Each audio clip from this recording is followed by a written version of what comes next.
मजहर अब्बास साहब, ठीक है, खबर हम सब ने पढ़ी और वही रीमा जो एस्पेक्ट उठा रही है नैब वाला, सबकी नजरें उसी तरफ थी। लेकिन फिर एकदम से नवाज शरीफ साहब ने गुफ्तगू की और इसको कहा कि जी मुझे क्लीन चिट मिल गई और मेरे खिलाफ जो सब कुछ हुआ लंदन की अदालत ने उसका जवाब दिया। तो क्या नवाज शरीफ साहब ने पढ़ा नहीं था ये सब कुछ फैसला, या उनको मालूम नहीं था, बेदहानी में हो गया? जी, इस चीज़ का खासा इम्कान है कि उन्होंने पढ़े बगैर ये बयान दिया और इसको समझे बगैर ये बयान दिया, वरना वो शायद कभी भी ये बयान नहीं देते। और अगर उन्होंने किसी से एडवाइस ली तो उसने एडवाइस गलत दी। और इसमें और कुछ हो ना हो, लेकिन अगर आप उनके सीईओ का इंटरव्यू पढ़ें तो नवाज शरीफ साहब के बारे में तो कोई बहुत अच्छी राय उसने कायम नहीं की, ना उनकी गवर्नमेंट के बारे में कोई बहुत अच्छी राय कायम की। इसी तरह पीपल्स पार्टी या जरदारी साहब के बारे में उसने कोई बहुत अच्छी राय कायम नहीं की। और इसी तरह मुशर्रफ साहब के जिस तरह एग्रीमेंट वो ख़त्म किया गया, जिस तरह उसमें रिफ्लेक्ट करता है और ये जाहिर करता है कि जनरल अमजद के बाद जो भी नैब के चेयरमैन आए वो कहीं ना कहीं कॉम्प्रोमाइज नजर आए।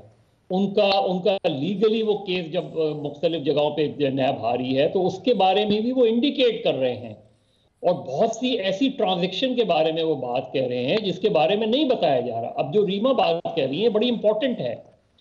गवर्नमेंट के किस फंक्शनरीज ने इस शेल कंपनी से वायदा किया विदाउट ऐसे? आप इतनी बड़ी रकम दे रहे हैं ये जाने बगैर कि ये कंपनी कौन सी है। तो या तो ये मिली भगत है या ये कोई बड़ा फाउल प्ले है। तो इसके बारे में तो पाकिस्तान को तहकीकात करनी चाहिए और लोगों को बताना चाहिए हमें। बिल्कुल। इसमें नवाज शरीफ साहब बेल आउट नहीं हो रहे, बल्कि नवाज शरीफ साहब कहीं ना कहीं फंसते हुए नजर आ रहे हैं। इसमें वो जो इल्जामात अपनी जगह हैं वो कहीं ना कहीं आप इसकी अगर ब्रॉडर इन्वेस्टिगेशन करती है। और उन्होंने ऑफर की मौजूदा हुकूमत को भी, और ही वॉज सरप्राइज के इमरान खान के बारे में उन्होंने लिखा कि looks like a man of integrity, लेकिन मुझे नहीं पता उनकी गवर्नेंस के बारे में। शहजाद अकबर के बारे में भी बात की, लेकिन इंटरेस्ट नहीं लिया। ये भी वो कह रहे हैं कि गवर्नमेंट ऑफ पाकिस्तान यानी मौजूदा गवर्नमेंट के बारे में भी कह रहे हैं कि बहुत से मामलात में वो उन्होंने इंटरेस्ट नहीं लिया, हालांकि उन्होंने ऑफर की। लेकिन इसमें सबसे इंपॉर्टेंट पॉइंट वही है जिसका रीमा जिक्र करनी है कि वो जो ट्रांजैक्शन है, वो जो एग्रीमेंट है, वो जो पेमेंट है, उसके बारे में लोगों का जानना बहुत जरूरी है।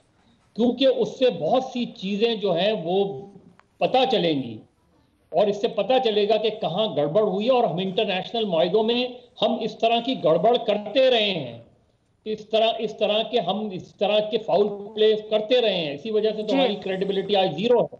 तो मेरा ख्याल है कि नवाज शरीफ साहब ने ना सिर्फ ये कि बिल्कुल नहीं पढ़ा, बल्कि जिन्होंने उनको ये एडवाइस की कि इसके बारे में ये बयान जारी करें, मेरा ख्याल है सबसे पहले तो नवाज शरीफ साहब को उनको अकाउंटेबल करना चाहिए, क्योंकि वो फंस गए हैं।